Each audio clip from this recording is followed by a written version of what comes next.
Hey, welcome to the channel where I show you how to put some prep in your step. Today I want to talk about the Tableau Prep flow that I use to prepare my data for my IronViz submission.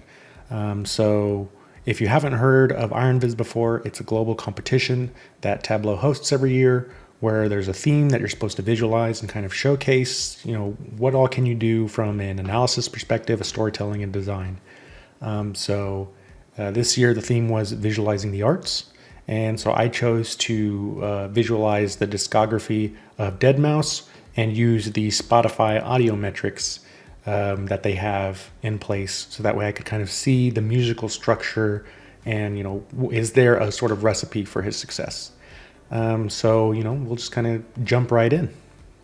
So the first thing I needed to do was pull all of the data out of Spotify.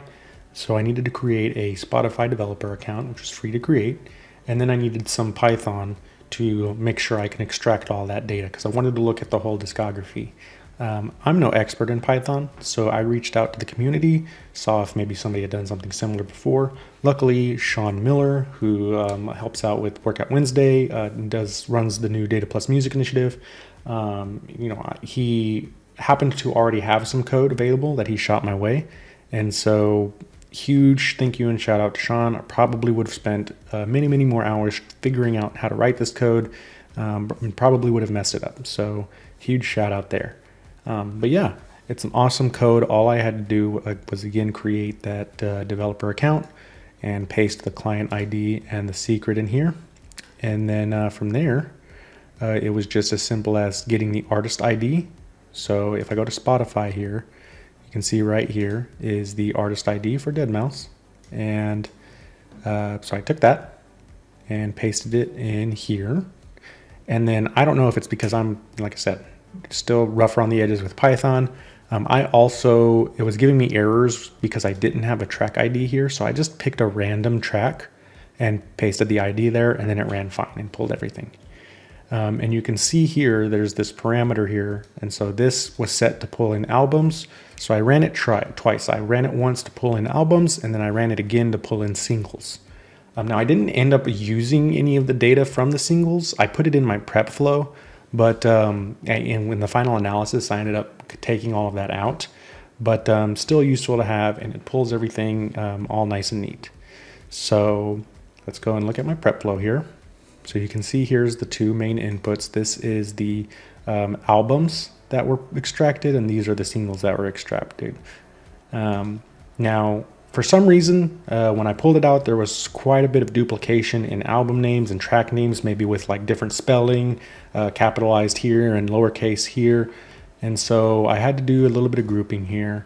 And so you can see I grouped some of the album names, and then I unioned them together because the data structure was pretty similar. And so I unioned it together to get one full table that had album names and, or they had albums and singles.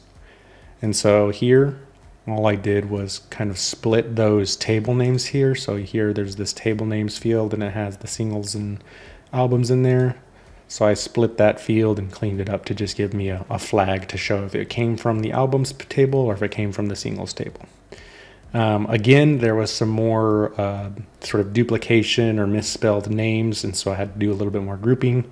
And then there was still, even after all of that, there was still duplicate tracks that just had different IDs.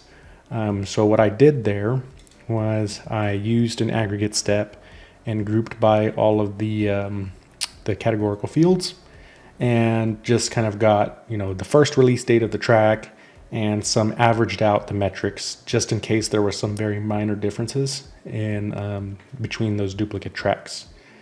And so with that, I was able to get a distinct row for every track and get the distinct IDs to go along with it. And so here, what I did was there is this mode field. When it comes out of Spotify, it comes out as a binary 0 and 1 field. So I just changed it to major and minor for my final analysis, so it would just be a little bit cleaner. And then from there, you can see here, there's this key. And so this is how Spotify records the keys, but I wanted to make sure that it was something more consumable and understandable.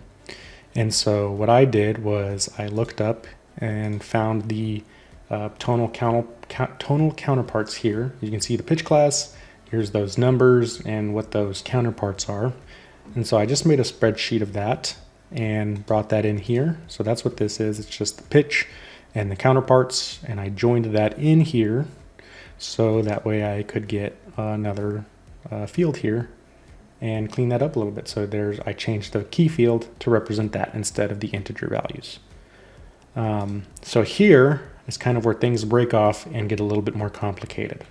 And that was so that way I could really get the final picture of what I wanted to do. So if we look at my viz, what I wanted to have something like this. I knew I wanted to do sort of a radar chart with those key metrics like so in this circular graph.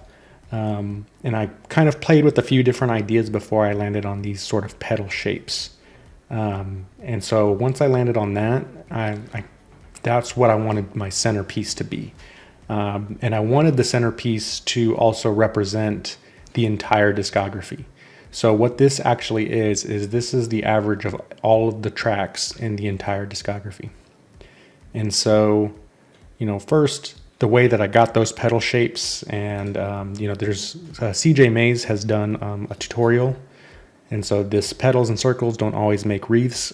I had seen this in the past, and I had seen a couple of visualizations using these sort of petal shapes, and so I knew I wanted to do something kind of like that. And so I kind of went through this tutorial, and it also references a blog here from Neil Richards. And so this is where I was able to get the points for that make up those polygons. So again, huge shout out to CJ and Neil for putting those together. But yeah, that was a core piece of my visualization. And if you go through the tutorial, the way that they do the densification is through just Tableau Desktop using the data modeling there. But I really wanted to accomplish this through Prep because I wanted that to be, I just wanted to see if I was able to construct the data in the same way. And, my experience with it was that it was a little bit easier for me because I didn't have to worry about doing any of the binning or anything like that in Tableau Desktop. So it worked out a little bit better for me. Maybe you prefer doing it this way. I know if you follow a lot of these tutorials with data densification, maybe you're more familiar doing it that way. But yeah, it's also, you can do the same thing in Prep. So just something to keep in mind. But if we return here, so again, I wanted that centerpiece to represent the discography. And so that's what this central branch here is doing. So first, I aggregated everything by album and pivoted out the metrics. So if you look back right here real quick, I've got all of my metrics here for each album averaged out. And then I pivot those into one column because I needed them to look like this to get the petal shapes in the singular graph how I wanted it.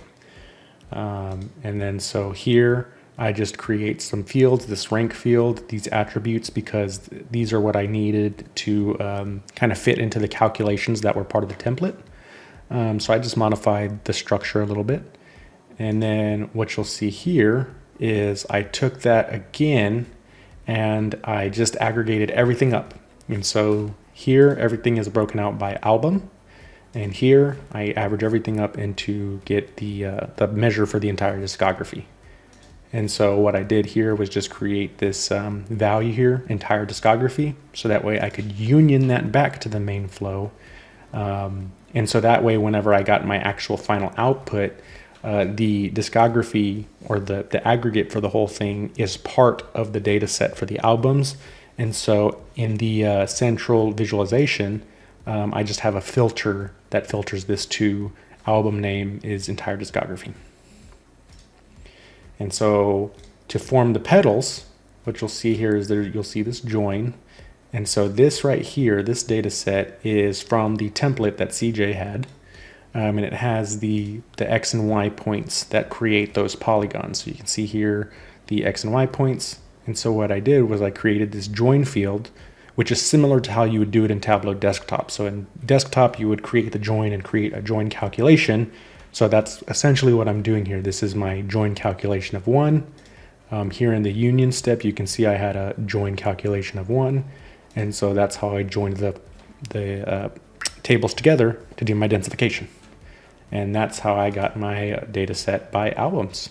And so if we go and look back at the visualization, not only was I able to break everything out for the, here's the entire discography, but then I wanted to also have a small multiple trellis effect of that chart by album.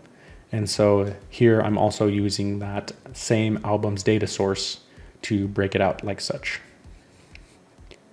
And so I wanted to, you'll see here there's another couple of elements here. And so I did also want to get more granular and do everything at the track level.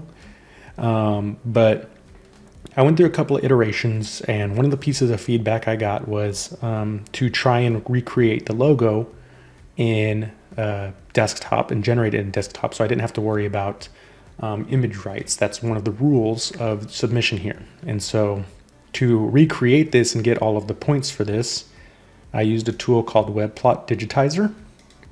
And so this is the tool here. And so you just launch now. And so I uploaded my image into here and plotted the points. It tries to plot it automatically, but there was a lot of points, it didn't look as clean as I wanted to. So I had to spend a lot of time really going in and making sure those points were exactly where I wanted them to be. And so that allowed this to come out pretty nice and clean and smooth. And I wanted to also add a little bit of interactivity in there. So you can see if you hover over, it tells you to click to listen to the track on Spotify. And so in order to do that, I needed to tie in the track IDs to each of these points. And so if we go to my prep flow here, I've got another branch of the flow here. And so this one, again, was aggregating everything by album. And so this one was just kind of taking those by track. So looking at tracks, and the only reason I did the aggregate step again was just to really make sure I don't have any duplication in there. So I aggregated everything by track. And then you can see here, down here, I split out the branch into tracks and IDs. So I essentially just keep only those two fields, keep the track name and the ID field. But the data set here, this logo data set, had, I want to say 900 or 1,000 rows, and there's not that many tracks in the discography. So I just duplicated the step a couple times and then unioned it together to get a much longer list of all of those tracks. And then here, what I did was I used the random function and just created a random ID field. And so there's no particular order to them. I didn't want them to kind of all be together. I wanted them to be really randomized, so I just used that function. And in the data set where I got those points, I also included an ID field and just did the join there. So that way I ended up with a table where I had my X and Y, and each point has a track name and a Spotify ID associated with it. So that output is what turned into this. And so if you click on one of these, it takes you to Spotify for that particular track.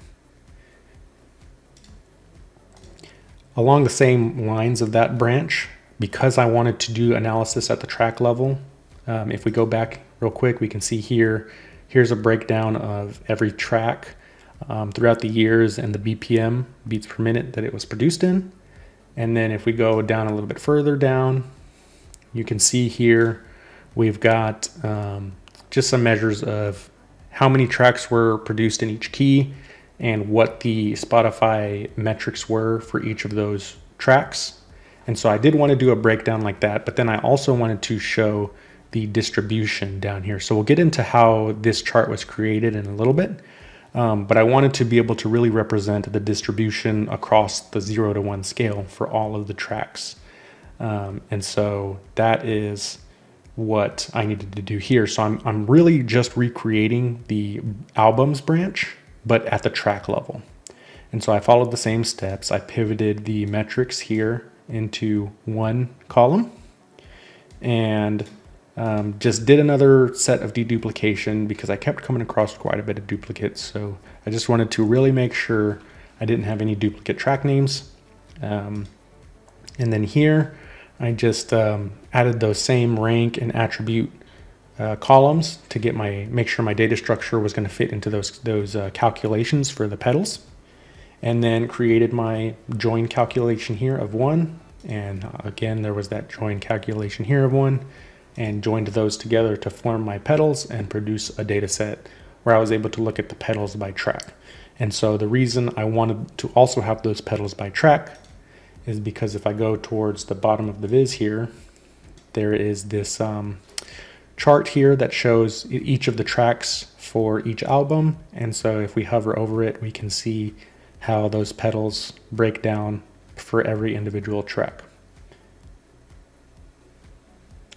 So that was the big main 3 components of the viz at first.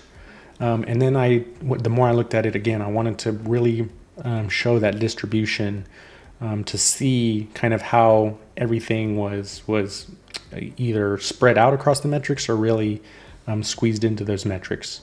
And so that's why I wanted to use the rain cloud plot. So if we go back up a little bit here, we've got this rain cloud plot.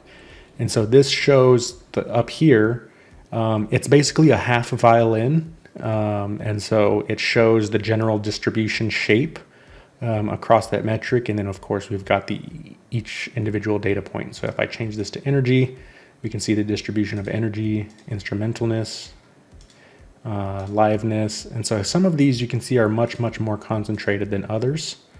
And so yeah, I just wanted to really be able to show that even though he has a lot of music, and if you really listen to it, most of it is going to be, electronic dance music, but there's a couple of different styles and ranges that he experimented with in there. But for the most part, even if we come back here, what I really wanted to highlight was how overall the musical structure of every album is very similar, besides this one album, which I highlighted. But it's just this general structure that he has that has kind of propelled him towards success. And I felt like, the distribution here and showing that, and I didn't want to do just the scatter plot by itself. I felt like the violin or the rain cloud here kind of helped showcase that distribution. And so there was a tutorial that I used from the data school, which shows how to make the violin chart. And so like I said, I basically took this tutorial and just took the top half, the violin. I didn't need to do both because I wasn't doing the violin plot. I just needed the top half to create that rain cloud with all of the data points. So in my prep flow, you can see there's this final branch here where first I deduplicate the data to make sure again that I don't have any duplicates. I've got an output here, which is just the raw data. This is what I used for some of those top KPIs and scatter plots for the BPM, the tracks, and the albums. And so there's just the raw data set. But then what I did was, one of my favorite things to do in prep is to use the new rows step to kind of generate a scaffold within here without actually bringing in an external data set. And so that's what I did here. I took the data set and I created 2 points, 1 to 99, because that's what I needed for this particular chart. And then you can see here, so even though I removed all of the other fields, I've still got rows here for the number of rows that were in the original data set. So then what I do is I just bring in an aggregate step and I group by both those fields. So that way I've only got 1 row now. Now with the new rows step, in order to generate rows with an integer, you can only use 1 column. And so I pivot those into 1 column to get 1 column with 1 to 99. And then I use the new rows step to generate a row for every value in between. And then here in this field, I just created my dummy join calculation. And here I created my dummy join calculation as well, and joined those together to densify my data, which is what I used for my rain cloud plot. And so that was my final prep flow for my Iron Viz. And I really wanted to use prep because I wanted that to be kind of in 2 parts. I wanted to really see how far I could take it with prep in preparing the data. and then translate into my viz, which was, I wanted to make sure that I was being conscious of the performance, because I knew there was going to be a lot of calculations to create the different shapes. I knew I wanted to do at least one untraditional chart type. And so that's where I ended up. But yeah, I'm going to make sure to link all of these tutorials, the one from CJ, Neil, the data school, and the Python code that I used for this. I'll link this into the description below. But yeah, that's how I created my Iron Viz using Tableau Prep. So, I hope you got some use out of this. If you have any questions, feel free to reach out to me, let me know. I definitely plan on using Prep if I've got to do any sort of densification in the future. It was much easier for me. I didn't have to do any table calcs, or I didn't have to use the bins or anything like that. So I don't know. It just made more sense for me to do it that way. But maybe, maybe the other way, densifying it through desktop, works better for you. But yeah, this is just another option. So yeah, that's it from me today. Thoughts, feedback, let me know. And I hope to see you in the next one.